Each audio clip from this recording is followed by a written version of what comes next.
Ayan.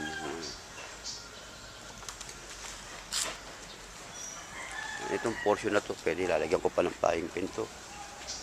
Yan. Flying pin yan, padero. Taas naman ng padero, tsaka yero. Itong mga punong to, itong puno ng aratilis na to. Yan, punong yan. Papatatanggal ko na yan. Para pumasok yung araw.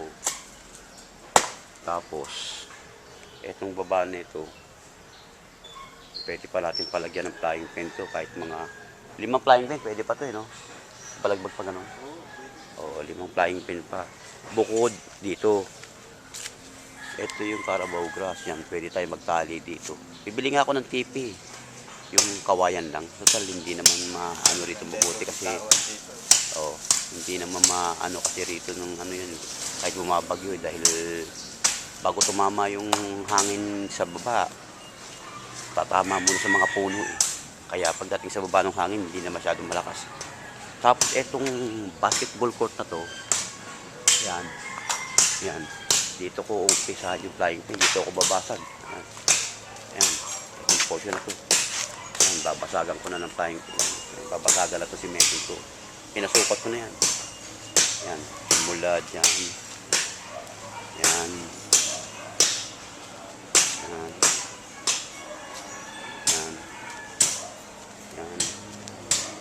Yan. Mga 8 flying pin. Yan ang may lalagay dito. Tapos dun nga sinabi ko sa iyo ngayon, yung portion na yan, pwede pa maglagay ng 5 flying pin pa yan. Napatabas ko na, napapabangan na ako yan. Tinatanggal ko din puno. Tinatanggal ko din puno. Kayo nito yan, wala namang gamit eh. Yan. Para malumiwalag, maaliwalas. Yan. Maganda ba yung ano? Matalas ba? Ay, yung gulok natin, matalas ba? Oo, yan.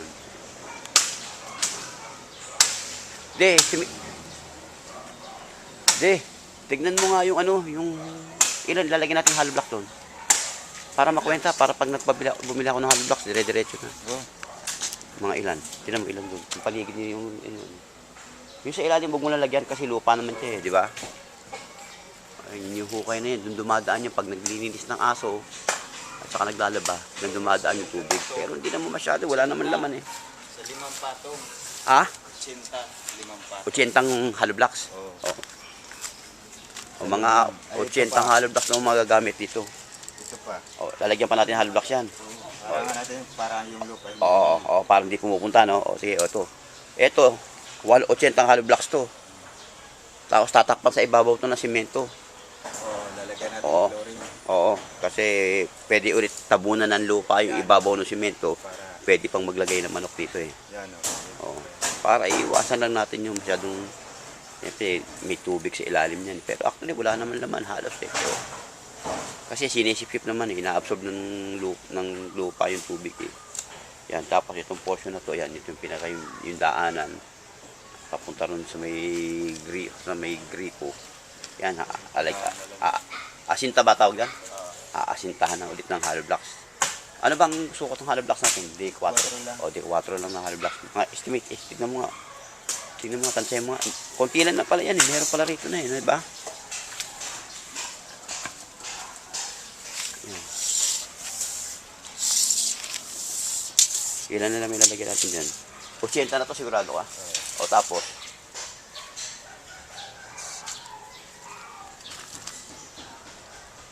Ayun yung mga pader niya, sabi ko yan, pader yan yun. Pero naka-low na, may low na siya sa kakabit. Protection din. Itong puno to, pinapapatay ko na yan. Ito yung sinasabi ko sa yung puno ng is-is. Ayun, wala namang gamit din dito.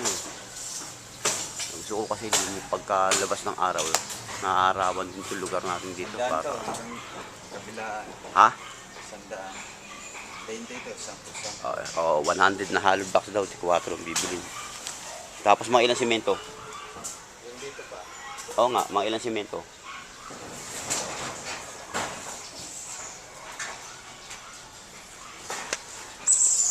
Hindi, tansyahin mo lang kasi simento naman kasi pag kinapos madali tayo makabili. Oo.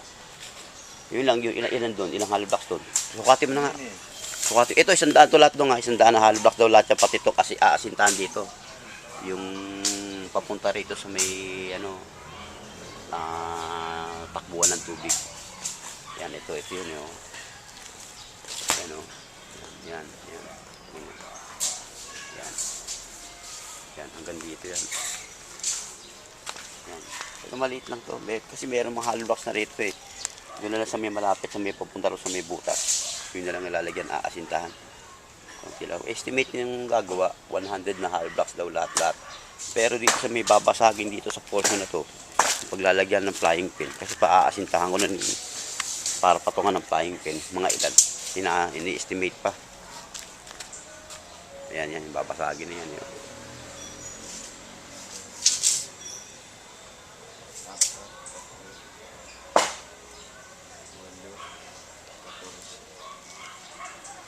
Bawat isa. 14 ang isa. Ang isa lang yan ha. Ang isa. Ilang piraso ito? Pero babaunan pa natin ng bakal yan, kabilya. Para pag buhos natin ng simento, kapit na kapit yung hollow block, hindi gagalaw, di ba? O wag na tayo, di na tayo maghukay siguro.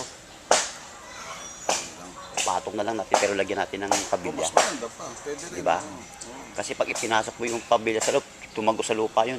Para na rin naka... Tsaka isa pa pag nakano naman na yun. Di ba patong na sa lupa? Oh. Tapos tubo. Kung sa konti lang yung semento, yung kapit na yan. Oo nga, oo. Oo. Eh, ganun na lang itong gagawin namin. Hindi na ako magpapahukay para magpalagay ng hollow blocks pa rito sa may, tapos papatungan na isang hollow blocks kasi medyo Flying pen lang naman yung masyadong magastos eh. Eh, sabi ni Alvin, flying pen lang naman daw ilalagay. So, pagbasag nito, tapos asinta na kagad ng hollow blocks, papalagyan na lang ng kabilya para medyo matibay-tibay ng konti yung hollow blocks. O, babaunan na daw ng bakal. naman kay Barbara, wala namang baon yan eh. Oo nga eh, oo nga eh. Pero wala pa semento yun. Pa-estimate ko lang muna ulit yung hollow blocks na gagamitin dito, tsaka semento. Sige.